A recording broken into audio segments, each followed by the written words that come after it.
When I was 7 years old, I asked my father a simple question. We were sitting in our garage and he was working on something with his hands. "Dad," I said, "what happens when you lose everything you care about?" My father stopped working. He looked at me with his gentle eyes and smiled. "Son," he said, "sometimes losing everything is the best thing that can happen to you, but you won't understand this until you're older." I didn't understand his words then. I was just a curious boy who liked to build things and ask questions. But years later, I would learn exactly what my father meant. Growing up, I was different from other children. While they played with toys, I took them apart to see how they worked. I wanted to understand everything. I wanted to create something new. In high school, I met my best friend. His name was Steve, just like mine. We both loved electronics. We spent hours in my garage building small computers. We dreamed of changing the world. One day, I told him, we will build a company together. We will make computers that everyone can use. He laughed and said, "That's impossible. Computers are too big and too expensive." But I believed in our dream. I believed we could do anything if we worked hard enough. When we turned 20, we started our company in my parents' garage. We had no money, but we had big dreams. We worked 18 hours every day. We ate cheap food and slept on the floor. Our first computer was simple, but it worked. People began to notice us. They wanted to buy our computers. Soon, we moved from the garage to a small office. Every day was exciting. We hired smart people who shared our vision. We created new products that nobody had ever seen before. Our company grew bigger and bigger. "We did it," my friend said one day. "We built something amazing." I was proud, but I was not satisfied. I wanted to build something even better. I wanted to change the world completely. By the time I was 25, our company was famous around the world. We had thousands of employees. We made millions of dollars. Magazines wrote articles about us. People called us geniuses. I felt like the king of the world. Everyone listened to my ideas. Everyone respected my opinions. I thought I could do anything. But success changed me. I became demanding. I wanted everything to be perfect. If someone made a mistake, I got angry. If a product was not good enough, I rejected it completely. "You're too hard on people," my friend told me. "I just want to make the best products," I replied. "If people can't handle that, they shouldn't work here." I thought being tough was the only way to achieve greatness. I thought I knew everything about running a company. As our company grew bigger, managing it became more difficult. We had board meetings with important business people. They had different ideas about how to run the company. I was young and passionate, but they were experienced and careful. They wanted to make safe products that would sell well.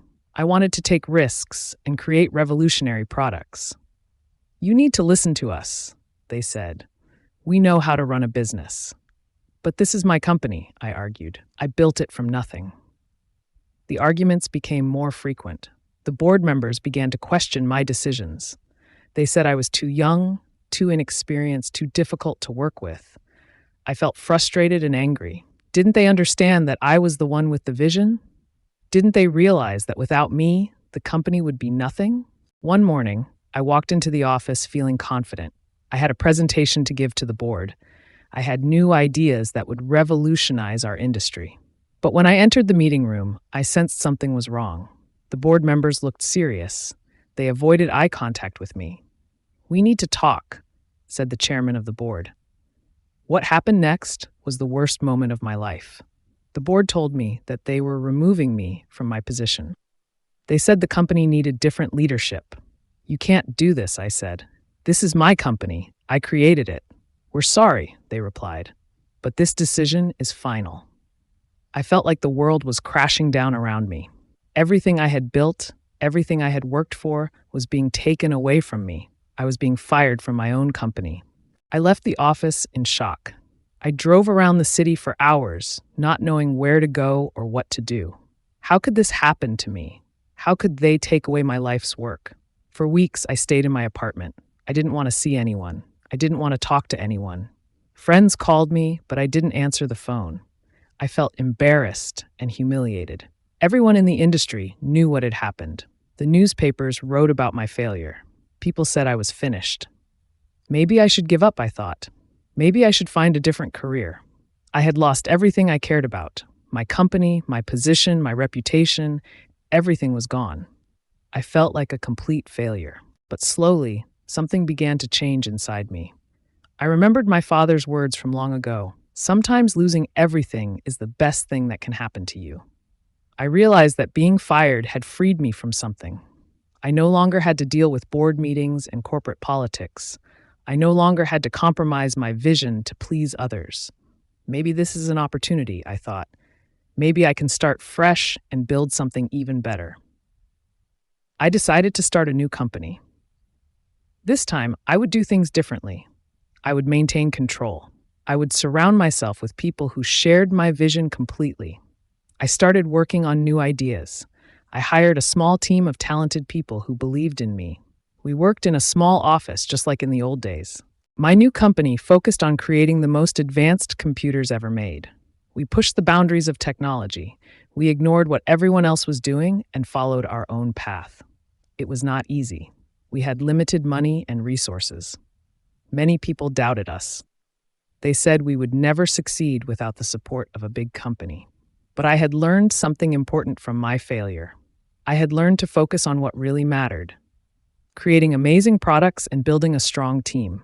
This time will be different, I told my team. This time, we will create something truly revolutionary.